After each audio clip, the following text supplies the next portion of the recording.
G Magma, everyone. Hello, hello. I hope everything is going well. I already see people are tuning in. Please share the link to this live with your friends on social media, on Twitter, on X, on Telegram, wherever you are. We already have over 70 people tuned in. And yeah, I'm Michael, aka Cryptocito. I'll be your host for today as we bring on the Lava team to talk about the 2025 reflections of the year, some of the highlights, some of developments, observations, achievements, milestones, and many more things. And we'll also talk, of course, about what's to come in 2026. And there's actually a lot of things that are cooking, but we'll also have a dedicated stream or content format on that in Q1 of next year. The roadmap for today is that we will also be covering more in depth the always up campaign, what that means for Lava, why Lava in the first place also essential for Web3 to thrive. We'll also talk about governance frameworks with Nimrod, who is going to join us later on as well.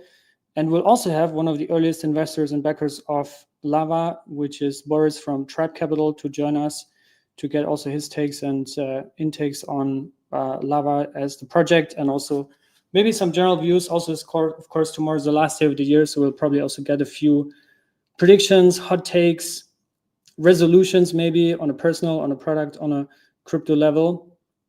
And then we'll also close it up with an AMA.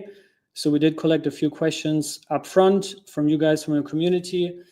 But if you do have any questions, feedback, ideas, anything, then you can also always drop that here in the chat box on YouTube. If you're watching on Twitter, you can also comment it there. Our team will review it as we are flowing with the stream. But I already see some good engagement here. FortuneX, GM, people are tuning in, G Magma, everyone. So yeah, that's enough for the housekeeping. I think it's time to bring on the man of the hour, Yair. Welcome. How are you doing, sir? I'm great. Happy holidays, everyone. Glad to be here with the community. I don't know if you see behind me, but I gather a few people. Okay, that's my chair. But anyway, yeah. Nice. I think we first met around 2022. So it's been over 3 years now. I also did interviews back then, way before mainnet launch and just in the very early days of the project. So can you maybe reflect on that time before we get into 2025 specifically, but just on a very high level from kind of the early days, what your early vision and mission was with Lava and getting into crypto at that time? How did you feel about that? Reflecting. You were right. Zaki was making the first introduction between us. You said that. I thought I met you first in Cosmoverse, Medellin, which also was a big time to jump in. We actually started, 2021, our first steps, baby steps in crypto. In crypto, you cannot do baby steps without the pace and the velocity. And we were really eager to solve one of these core problem that nobody cares about, but when it breaks, everyone is annoyed. And it started with the RPC, remote procedure call. I think in 2022, this was our year doing aggregating our first ambassadors, adopters, the first believers, right? About what became later as the Lava protocol, the Lava network. And we were exploring, I said it before in many different podcasts, we were exploring different fundamentals, different tech stack, how to build this. And we found out with the Cosmos SDK, Tendermint, and many different names it had since then, that it was the most bulletproof, scalable, and we were in a year that Terra depegged, but the tech remained untouched. So when we were invited to Cosmoverse the first time, I met you and basically a whole ecosystem of Cosmos that I never met in person, but because I was going with the Lava shirt, unfortunately it's in the laundry today, like people started recognizing, oh, Lava, oh, we heard, yeah, decentralized RPC, and I was like, oh, just a second, wow, this is something else. It's not similar to anything I've noticed in the past in my history as an entrepreneur, and this was really exciting. And yeah, I think if you take me back then, that's my first reflection. Yeah, I think the Cosmos thesis has always been around sovereignty and interoperability, right? And I also, in preparation for today, I re-listened my interview that I did with Gil, your co-founder, back in November of 2022, and he also talked a lot about, choosing a stack that enables full sovereignty while also being interoperable. And I think if 2025 has taught us anything, is that this thesis is actually playing out, not only on a Web3 native layer, but also for enterprise and institutions. So I think that is, at least for me, one big takeaway for the year. And it has proven the thesis correctly. And you guys have just been one of the earliest adopters, also kind of not only believing that thesis, but also building on it. And I think that is all already like a big achievement in itself, right? And to be on mainnet for a couple of years now, I think 64 billion queries that routed through Lava. But if we reflect specifically on 2025, what would you say are your kind of biggest achievements and things that you're mostly proud of with the project? And if you have any other takes around the industry in general, then feel free to share. Yeah, so I definitely second everything you said about Cosmos thesis. And basically, we came from a background of utility, of scalable products, of things that actually has end users and not only a few developers use. And I always try to look at metrics, and I think it was an amazing year of 2025. It might be the foundation and credibility year. And just a bit about the KPIs, 5x and network usage growth, without even a downtime event in 2025, like a zero network downtime in 2025. This is it shows where our strengths. It shows also, as any protocol matures, where is the weaknesses and why, as a community, we need always to keep battle-proofing them and check the metrics more and more. Part of the metrics we've seen is, as you said, like hundreds or 160 billion requests, RPC requests that routing across dozens chain, millions of daily transaction, unique users. And also, I know from the foundation that the protocol generated since mainnet around $3.5 million in protocol fees, and also distributed that in those pools, in the Lava pools, which we're going to touch in a bit. So yeah, it's I think this year we really need to recap as the year that gave us what is the product market fit.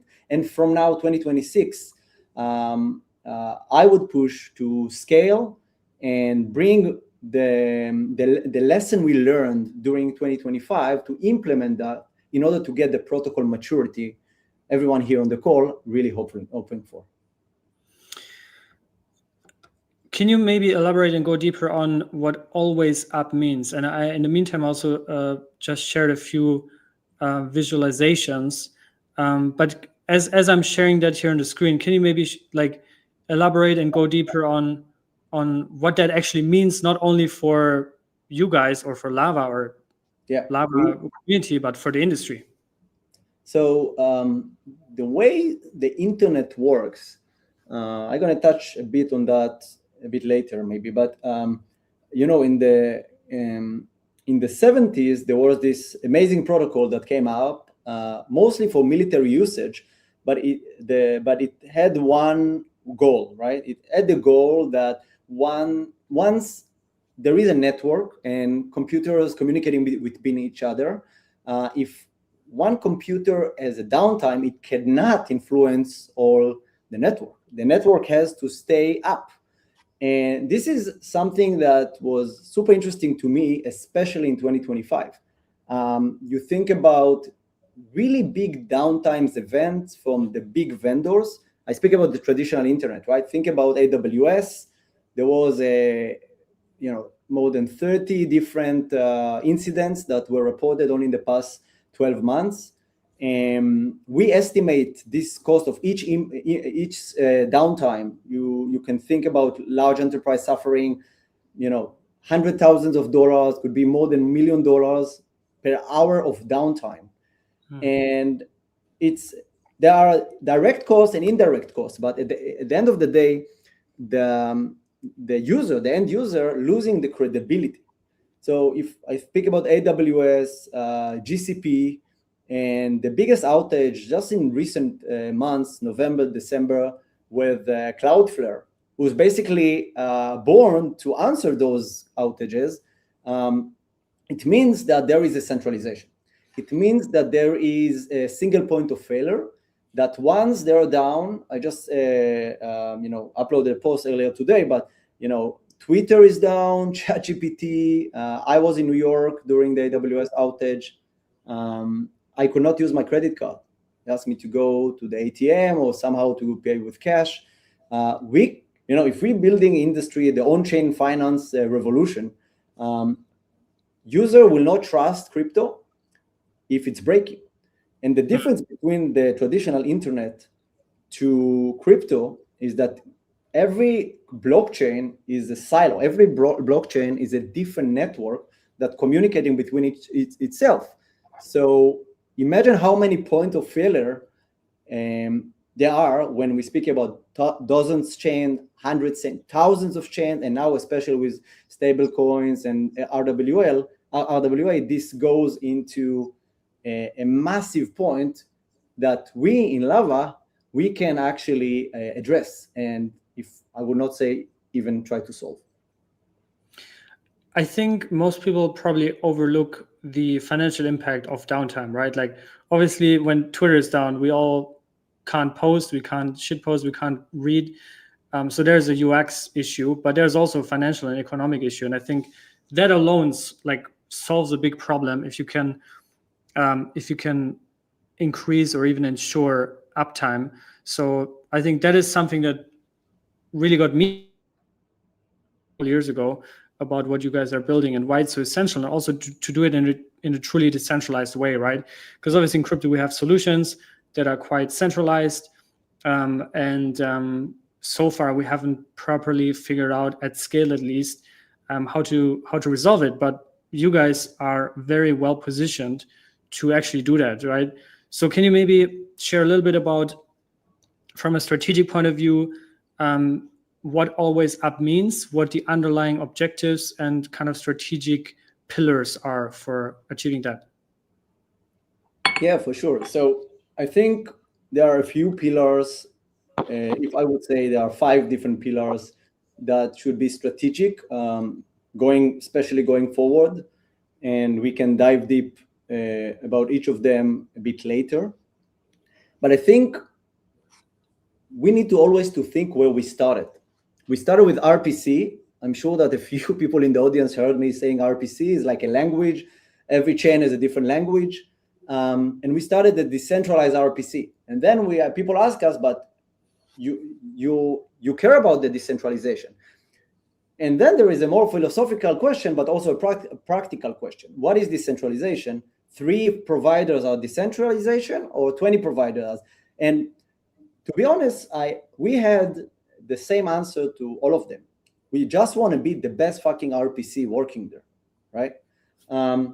If the network is able to continue routing, right, the request to the best provider, if the network is able to optimize for real quality of service, that will make infrastructure always up.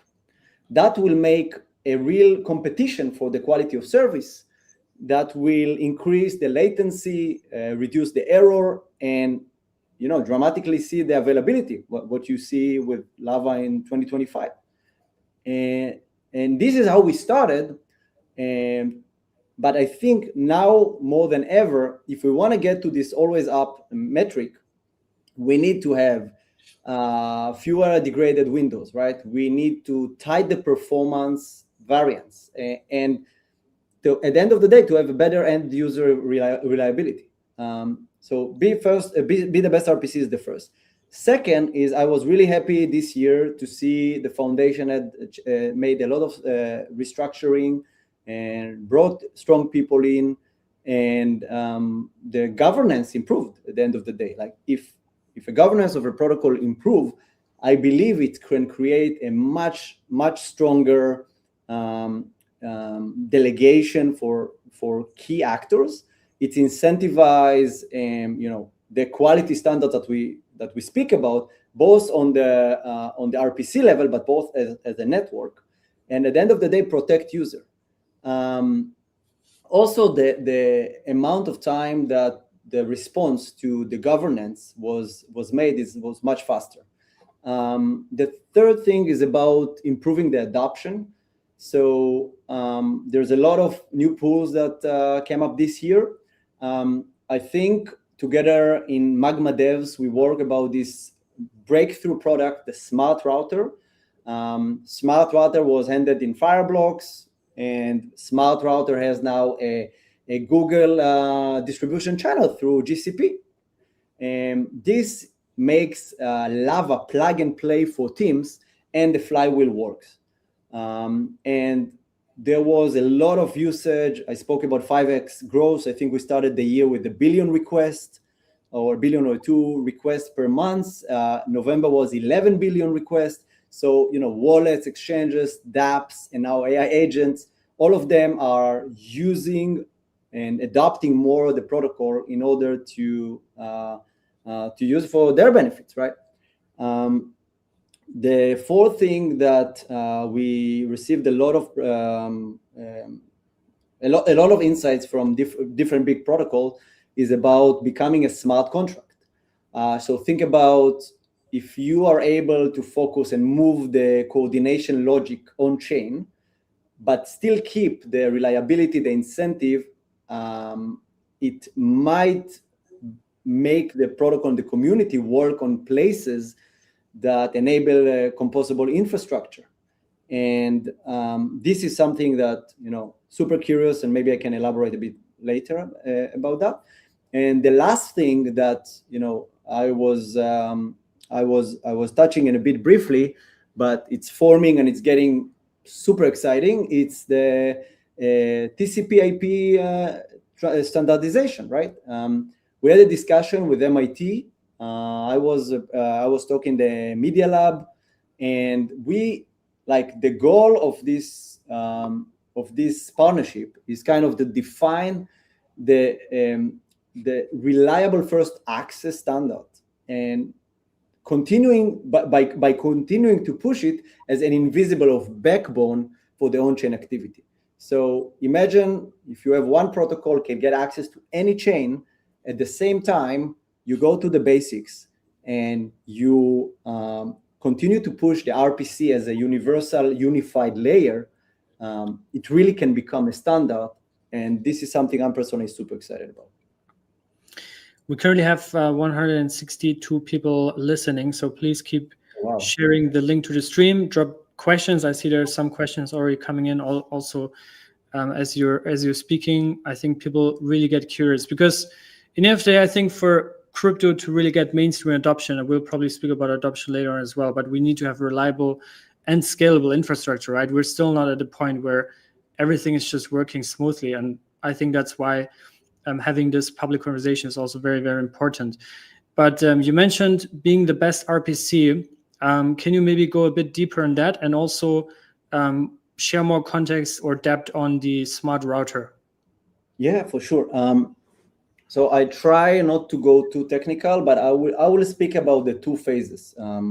There is a new algorithm in place that was asked by the foundation and the community, and I know in Magma we speak a lot about that. If I think about the previous system, how basically what Lava is doing is pairing to you, as a consumer, the best RPC provider and hold them accountable. So every provider is joining the network by geolocation stake and by stake in general.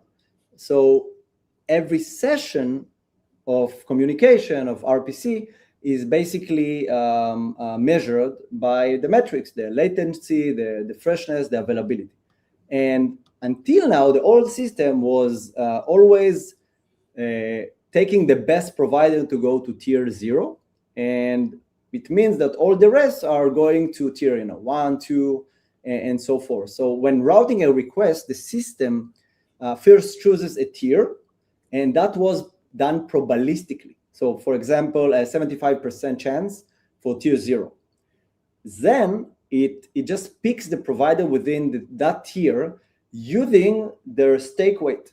So this was ensuring that top providers get most of the traffic, but it leaves sometimes, and we appear to know many times, it leaves small chances for others. And then question arises, like, is it maintaining decentralization? Is it not? So after working closely with Magma teams, Magma devs and the foundation, we analyzed these insights, and the new system was proposed, a weight random selection. So it means that providers are not longer divided into tiers. Each provider gets a single normalized score, or 0 to 1, and combining the metrics that I spoke at the beginning. What is the most important? The most important, availability. I query a provider is live, right? So this get 40%. Latency. If a provider he can say, for example, he's in one geolocation, but actually it's just a mask because it's another geolocation. So how do you find it out? You find it out by the latency. If the milliseconds is low, then it's the second most important metric. So we propose to give it 30% for the normalized score. The last two is the freshness. So it means that how many blocks behind is the provider. And the last one is the stake. If the stake at the beginning was very important, now it gets 10%. So if you think about that, the system at the end of the day performs a continuous probability draw. So there is a cumulative algorithm that makes using a randomized way, so between 0 and all the total scores. But at the end of the day, I think this comparison at the end led to no rigid tiers. So if there is one provider A that has a share of 32%, but another provider of 27%, they still have high score. So other can still receive the traffic, and not only the A and B provider receive most of the traffic. Every small improvement in quality of service immediately increase the overall performance and the overall score. So I think it increases more fairness.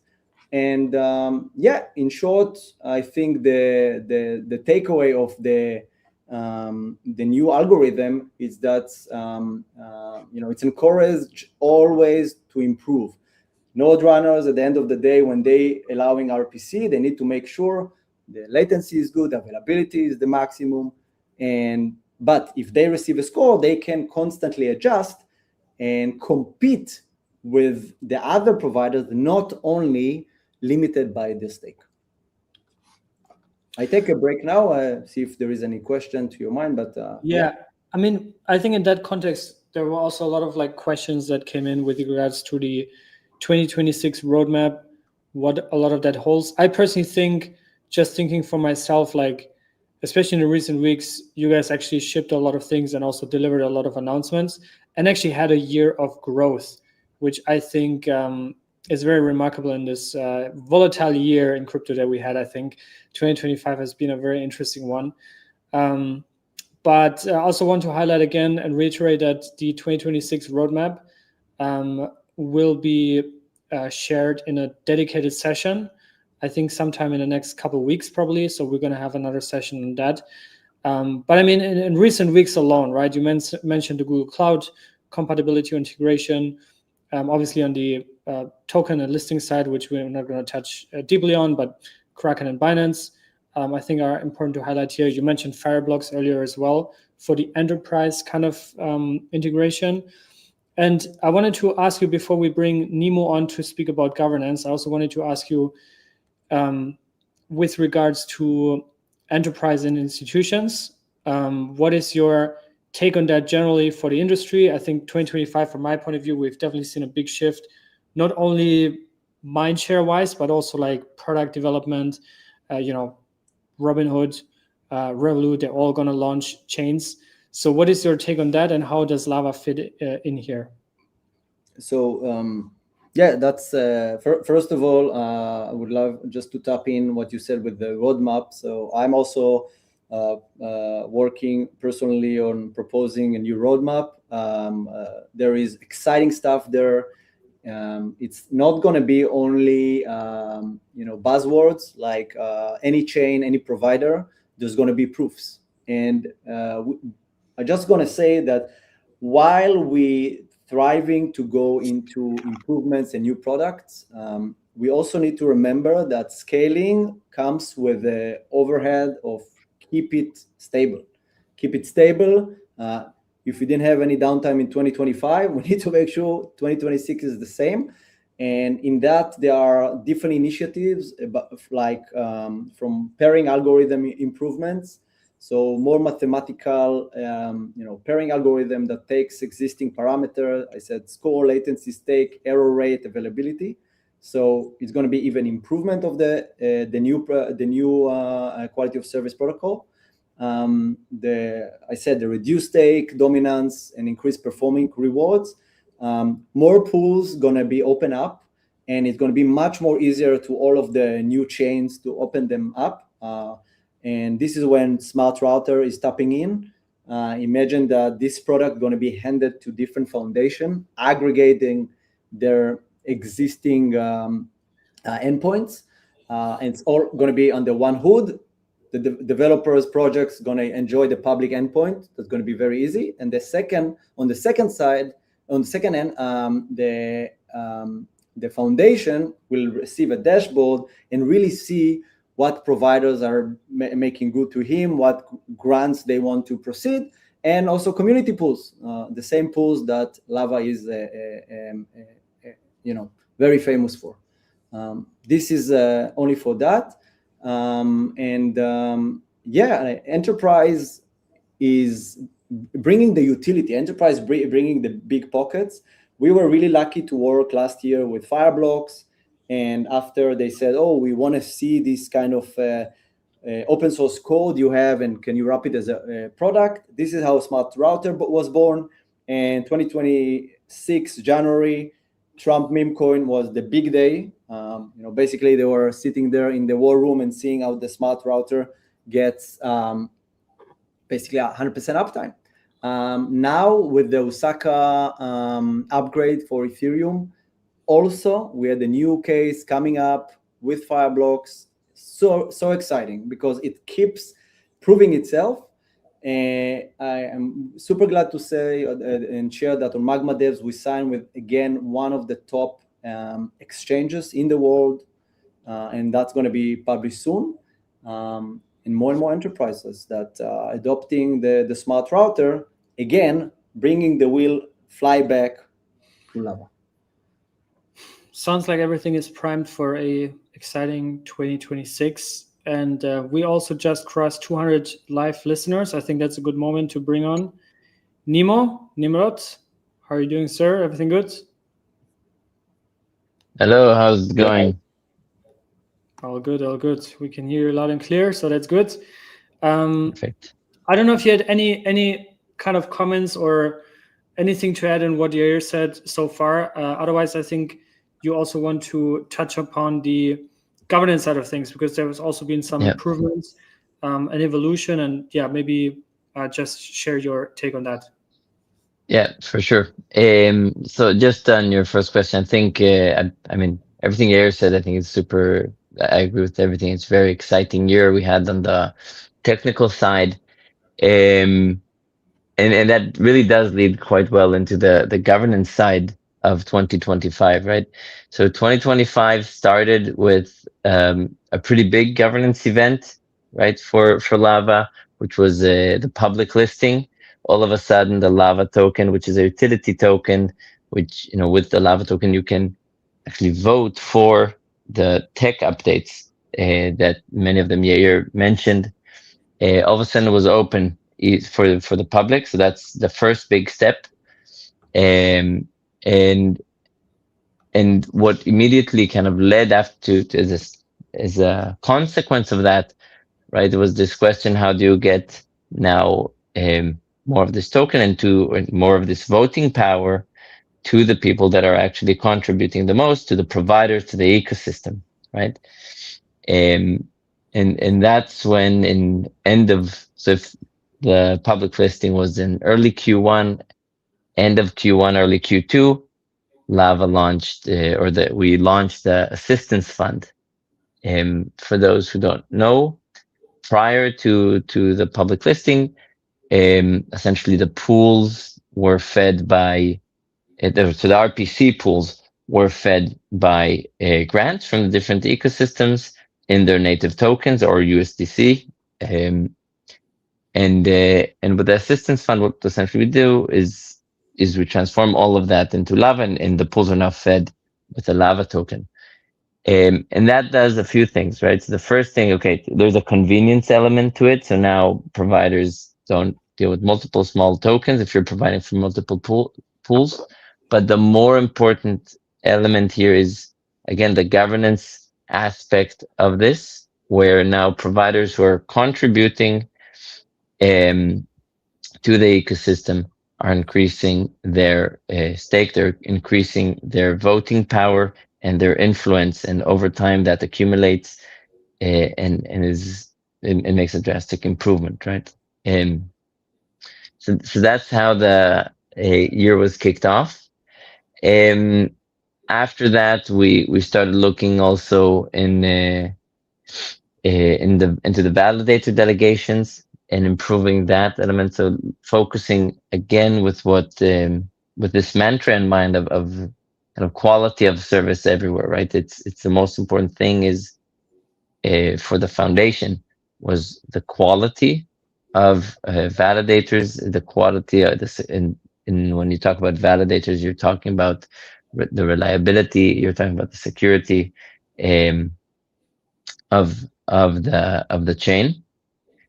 And we essentially completely changed the whole way that the foundation stakes with the ecosystem, and now the staking mechanism of the foundation, or the delegation, sorry, that the foundation gives to providers is based on the quality of their service first and foremost. So providers that are up, that are reliable, that do a good job over time, will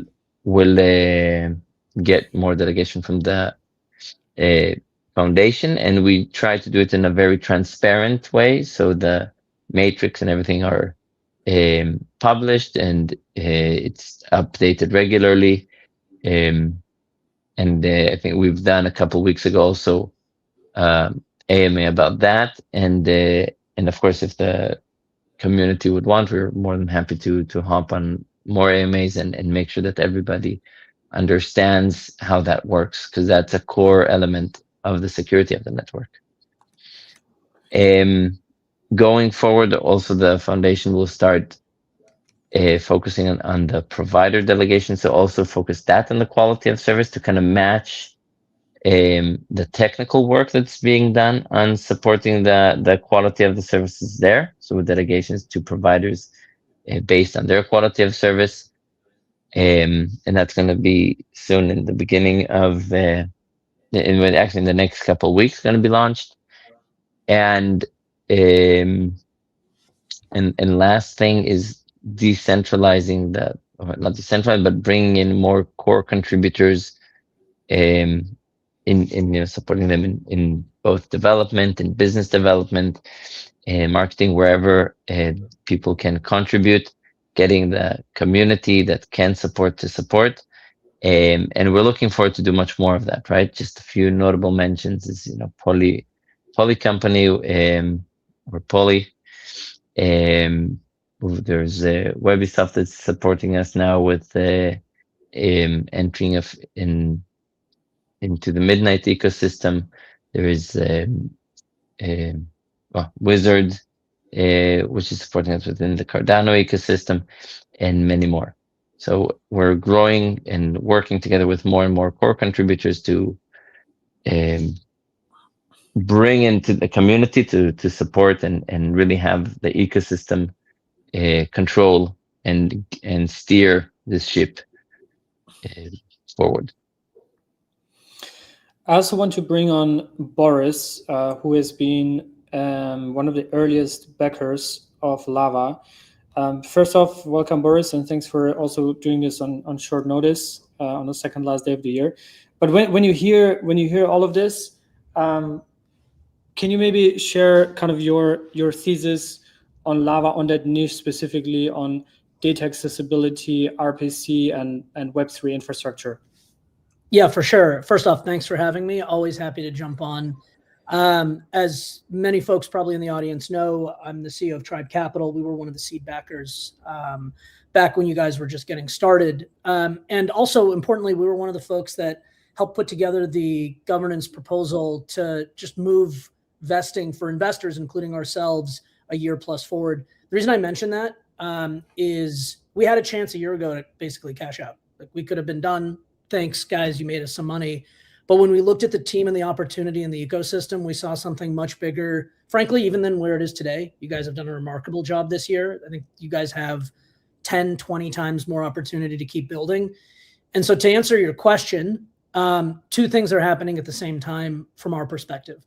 One is, it's pretty clear that the narrative that's here to stay in crypto is enterprise and institutional adoption. We've been talking about it for like 8 years since I got into crypto. It's actually here. Like, look around, they're doing it. You'd like it or not, doesn't matter. You're crypto native or not, doesn't matter. Every time we talk to our LPs, which are large institutions, they're doing this stuff. So if you serve that audience, you've captured the right product at the right time. And the other part of it is people that are launching products, whether they're similar to what you're doing or different, they're just getting off the ground. And so they have very few proof points that it actually works. And if you've ever spoken to like Apollo, you know that they're not interested in your product that can service 50 people, right? It needs to service something big. And so my view on what you guys are doing is reinforced by the fact that the centralized providers across the board, even the biggest ones, are clearly not up to the task. And there is a very clear product market fit for what you're doing in a world where other things go down, you don't. And people see that, and that's why you've got Google and Fireblocks and all these other things you guys have been talking about. So right moment, right time, don't fuck it up, but the opportunity is there. So that's the investor take. I'm also curious your take as we enter a new year. I don't know if you have any predictions, hot takes, resolutions. I think a lot of people are calling for kind of prediction markets to really take off. Last year, this time around, I think meme coins were super hot. You mentioned enterprise. What is, from a VC perspective, what do you currently see in the market? Yeah, I'll definitely answer that, but first want to answer it from the perspective of what you guys are doing. It actually doesn't matter what takes off. It just matters that things take off and that you service them. Like gambling, prediction, none of that matters, right? The point is there needs to be a ton of volume that is put through the system and that you guys are there to service the demand. In terms of the more, high level macro thesis, the thesis that we're talking about today is rarely the thesis of next year. So when you're looking now at Kalshir, Polymarket, one on chain, one off chain, sort of, that's already happened. Like, prediction markets are going to be big and they're going to grow next year, but that opportunity for an investor to come in like write a smaller check or even be one of the early adopters, that's past. Like, it's very clear prediction markets are huge because the world is becoming more and more speculative and those speculative tools are becoming more and more available. Crypto is supporting that in some ways. So we went from like Dexys to prediction markets to sports betting, whatever. It's a huge theme. It's already here. Like, many people already missed the show. Or the kids are there, Kids were going to a casino or could not go to a casino, and now they have it in the pocket. Yeah. I mean, I agree. It's global, and it's for the young and the old. Now you're 6 years old. You can open a. No, I'm kidding. Yeah. I mean, no, but there's obviously negative side effects to that. And that's why, being the people that do some of the picks and shovels work and get paid on a transactional basis is where you want to be, because the CAGR of the industry grows, and you don't actually have to participate in getting 6-year-olds to gamble. You are helping the products that eventually will have to figure out, either through regulation, ethics, or just where the money is, where they sit in the ecosystem, right? So like, we can set that aside. I think my view is, be where that volume is and service that problem. In terms of like just what we're thinking about next year, we are continuing to think about where AI is going to change crypto. It's already done a lot. It's not just a buzzword, but the most important thing, and then I'll stop talking, is revenue. Like, just straight up, with institutional quote unquote adoption for these things comes a necessity to either be purely speculative, like a meme or whatever comes next in that world, or to drive meaningful revenue, at which point investors can continue to build a model once your token is already trading, or your equity. And that's where I think I've been most impressed by what you guys have done. Like, people are willing to pay for it. You've come up with a model to give it back to the holders. There's a lot of iterations that need to happen, because regulation is changing too in your favor. But that is the key theme that we're thinking about at Tribe. We want to write bigger checks, and we want them to be based on a fundamental value you bring to somebody that's willing to pay for it. Nice. If I can ask one more follow-up question on that. So what kind of real usage with AI do you see in crypto? Yeah, it's a good question. So I don't think what I'm not saying we're going to do some sort of like on-chain computations, because I think that's kind of stupid. It's slow. It's expensive. That's not what I mean. That's what people in their heads think. It's like the chain is going to do some sort of AI, or AI is going to help you trade crypto. Not at all what I'm talking about. What I'm talking about is crypto by nature is fairly decentralized and permissionless in many cases. And AI and all of the data that sits around the world is actually equally decentralized. And so I think one of the key factors that we're thinking about is, can people be incentivized, which is one of the core functions of crypto, to collect and then sell their data, collect and sell other people's data, collect and store people's data. So for example, we invested in that company Grass, which I think that they're in our portfolio, that basically has millions of people scraping the internet or giving up their compute to scrape the internet. There are many, many solutions that are either competing with Grass, doing something ancillary, or in parallel working with data in a way where you can give the users of the crypto ecosystem micro incentives. I love that. Like, that's the best thing for being able to actually build an AI that rewards the people that use it, as opposed to just like the 5 founders in the ecosystem. And I actually see it working, because they're selling to those large LLMs. Our portfolio companies are now generating meaningful revenue in AI with clients in Web 2. So. Thanks for your insights, and again for taking it on short notice to join us. I don't know if you have any final kind of hot takes or anything for the new year, resolutions, predictions, before we let you go.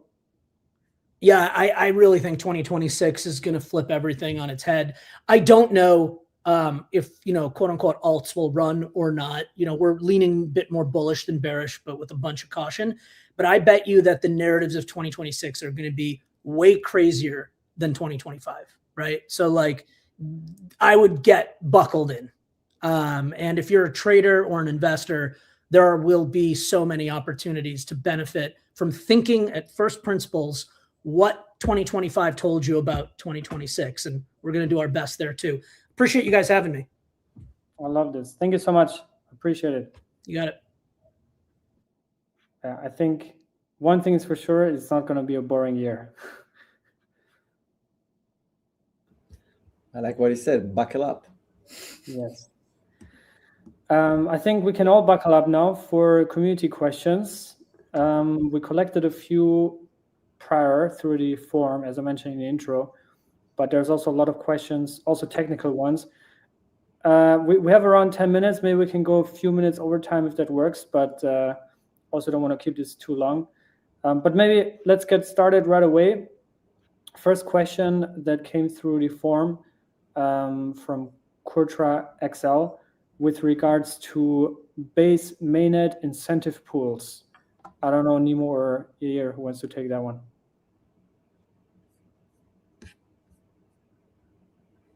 Do you want me to read a question? I can also do that. So yeah. The question, are there plans for a base mainnet incentive pool in 2025? Base is one of the fastest growing L2s with massive RPC demand. And he mentions that he's already running an Arbitrum provider in Lava and would immediately add Base once an incentive pool launches. What's the process for chains like Base to create a pool? So I can hop in here. So for new chains to create essentially a pool, the process is pretty simple. You need to first create the spec. So it's a technical process that is quite it requires some on-chain work, but it's pretty straightforward. For Base, we already have a spec running, so it's now really the question of funding the pool. And there, what the process was so far is that Lava Foundation usually get in touch with the foundation or with the DAO of an ecosystem and get some sort of grant that funds the pool, right? As part of kind of looking forward into the future and working with more partners and the ecosystem to grow our reach and be a multiplier. We're collaborating with, we want to empower the ecosystem. We'd like the ecosystem to also push us within the different ecosystems. So if you have connections directly with the foundations, if you are active on Base, that would be great, either with setting up connections, with running, with applying for grants, with advocacy work in the forums, basically get us known in the different ecosystems. Of course, Base is one of the chains that we are, most really focused on. So we're looking at most top, so all top 50 chains. So we have really two kind of strategies in general going forward. So one is going after the bigger chains, so the top 50 chains, and the other one going to a pre-TGE chain. So in that case, being the first and maybe the only RPC provider, right? So that's kind of the two strategies we're going from the foundation, and support from the ecosystem on this would be fantastic, right? So working together as an ecosystem is the way forward that we'd like to see. If I can add also one more thing about that, I spoke a bit about the smart router and the smart router for the foundations. Definitely be in touch with me directly. I think the one that will spin out the smart router for foundation will enjoy a lot of traffic. It's kind of the similar concept the foundation put with the gateways and champions, but now with an active product aggregating all the endpoints. I would love to elaborate on that and see some partnerships there, especially in Base. Yeah, this is a super important ecosystem, and we can, as Boris said, together help all the community to drive more traffic in. Then we have two questions that I think I can quickly take. One is about price, which obviously we cannot discuss in today's forum. The other one is about the roadmap for Lava, which, as I mentioned also in the intro, we'll have a dedicated session on that in early 2026, so stay tuned there.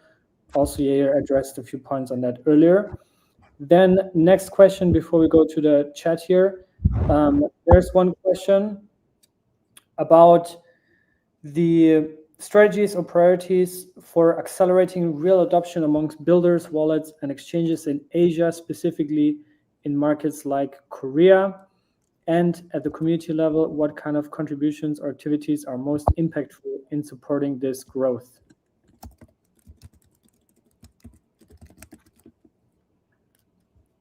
I can hop in here as well. We are engaged with a few agencies and teams that are based in not just Korea, but in different Asian markets, so the Chinese market, the Korean market, Philippines, Vietnam. And and we're looking in ways to get better exposure there. That's part of the roadmap into 2026. So that is definitely a big focus for us. Again, if any of our existing ecosystem has connections, is in those markets, is active there, would be great to collaborate with you guys on this, have it be an ecosystem-driven approach, or ecosystem-driven and foundation-driven approach simultaneously. That's always helpful, and that's always great. Okay, let's switch to questions from the chat. There's one here about, we've seen so many times Cloudflare downtime. How is Lava's decentralization proving to be more cost-effective and reliable for state-heavy blockchain data, especially where accuracy and uptime matters? I guess. Yeah. Yeah, this is actually very, very important question. Yeah, sorry, you were cut off a bit, so I could not hear. Can you repeat? Yeah, so the question is, how is Lava's decentralization proving to be more cost-effective and reliable for state-heavy blockchain data, especially where accuracy and uptime matters? Yeah, so first of all, Cloudflare has a lot of different products that they actually do, right? And at the end of the day, one of the core products of Cloudflare is it's an endpoint, right? It's an endpoint that's actually reducing the need for downtime. But as I said at the beginning, the architecture of crypto in general, different blockchain, is very dramatically different from what Cloudflare is providing to the traditional internet. So I'm not an altruist of decentralization, because sometimes in some chains we see 3 providers are doing an amazing job. In other chains we see 20 providers. I have a couple of examples like that from Near, from Movement, Hyperliquid that just came up. So at the end of the day, I'm not sure if the comparison is relevant. Also, Lava itself using Cloudflare. Yeah, but maybe it's a good research to do, and I can share more insights about that after diving deeper to the metrics. Then there's another question from Web3 Nelly. Aside from current protocols where RPC providers for, what other protocols are Lava looking at to be top RPC providers for in 2026? Protocols in terms of chains, I guess.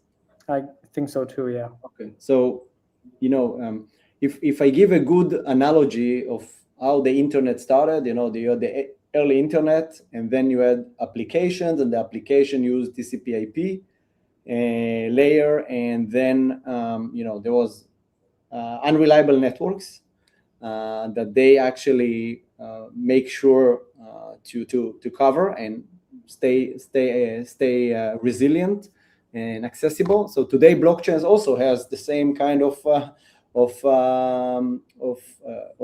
move. Like there is the application, and then there is the RPC endpoint, and then you have the blockchain or unreliable providers, right? Because it's a single provider. If you are using the smart router, it basically always gives you a backup.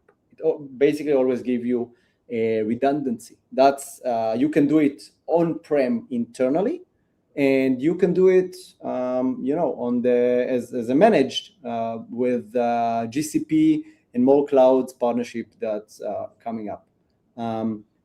Our goal, I think, in the first quarter is really provide the building blocks to give access to any chain out there and aggregate all the available chains that are actually there. And this is some initiative that's I'm particularly very excited about. Then there's another question from Barclay Crypto, who's been super active also in the chat. Big shout out. I'd like to ask how the Lava infrastructure seems to make the RPC smart router work with Google Cloud. So first of all, personally, I suggest you can jump in and try the product. It's live on the Google Marketplace. We're going to also do some showcases, some demo, maybe live demo or Cryptocito we can do afterwards. Short tutorial how you do that, what's the onboarding process. It's a dashboard. You plug in your existing endpoints, and basically the smart router is taking care that once one of the provider is down, you always get access to another provider. You can configure that in different geolocation. You can configure your top provider, the better chosen one, or even providers that you pay them on a monthly basis. So all of that is built into the smart router. Obviously, the default RPC there is the Lava RPC, and this is how the flywheel works. That's why adoption to new chains means more adoption to Lava and more usage of the utility. On that, there's actually a good fitting question here before we go to the closing one from Akleon. As Lava keeps scaling after 5x production usage, what's the biggest challenge you're preparing for now to make sure the network doesn't hit a wall later? Yeah, that's a good one. I think, as I said before, as you scale, you always has to do it in baby steps. There's no baby steps in crypto, but still, battle test the protocol all the time. Make sure that the pairing mechanism makes sense. When we got a lot of feedback from the community about how the pairing mechanism works, Magma devs immediately proposed, together with the foundation, worked on the stats and proposed a new algorithm that was implemented quickly. But also a second step of the algorithm, which I shared before. Making sure providers are happy is super important to this data marketplace that basically pairing providers all the time, but also needs to incentivize them if they give good and great service. That's one thing.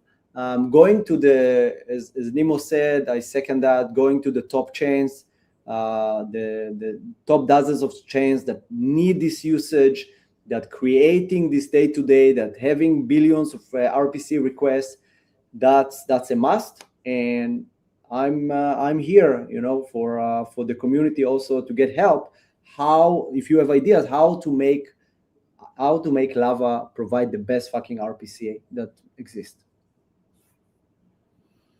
I like that. There's actually a lot more questions. Maybe we can address them in the 2026 roadmap stream that we will be doing sometime in early Q1 of 2026. There was also a question I saw on Cosmos SDK and interoperability, sovereignty. We talked about this also earlier in the stream, but maybe that's also something for another time.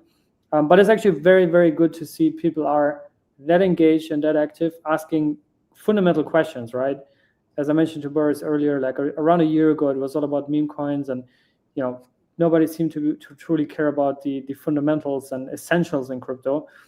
So it's refreshing and good to see that people truly care about this. So that speaks for everyone that has tuned in today. Final question, maybe that's for all of us, just a general one, but primarily addressed to Yair. But maybe Nimo, we can also get your take here. What is your most forward-looking, or what are you mostly looking forward in 2026, both for the broader crypto market and for Lava network in particular? Nimo, you want to take it? Like, I can tune out after. Yeah, I can hop in here. So for me, looking into 2026, I'm looking forward to, I think we have a lot of very interesting things planned in terms of growth, in terms of partnerships. And And I'm looking very much forward into working more with the community, working more together with the ecosystem that we have in the different facets. So business in the growth and elements of it, in the tech parts. That's my main excitement, or things I find that are exciting into 2026. I think that I really like what Nimo was just shared, but I think that if we had the 2025 as the foundation year to build a scalable product and protocol, I'm really excited to work with top enterprises, even universities, about partnership, how we standardizing the way RPC works today, how we bring this to the payments industry that started to adopt more and more the blockchain technology. Think about X402 payments protocol. Think about agentic world in terms of intents. What are the guardrails to those different agents that are trading on behalf of you? And yeah, there's a lot of events. I was just yesterday also invited to one of the most prestigious events of beginning of the year. So glad to share that really, really soon. I think definitely, as Boris mentioned, 2026 be the year of exponential growth, and buckle up, guys. I like that. Buckle up. Yeah, we'll also have an announcement in the coming weeks, actually, with regards to collaborations and partnerships. And also, from my side, I think I want to mention that I really look forward to 2026 being a good year. I think, as Boris mentioned, I think he said conservatively bullish or something along those lines, but rather like more bullish than bearish, of course. But I think we all deserve a year of relief, not only in terms of the market, but also in terms of sentiment, in terms of restoring the fundamental values in crypto, which there have been phases throughout 2025 where I think a lot of people have questioned a lot of things, but we're still here. That's why I think it's also very, very important to have public conversations in this forum, a dialogue also with the community where everybody's involved, can ask questions. So I really appreciate everyone joining. We have 278 people listening right now, and also Yair, Nemo, Boris, who joined us earlier, also Tommy for helping to set this up. So I think that's all for now.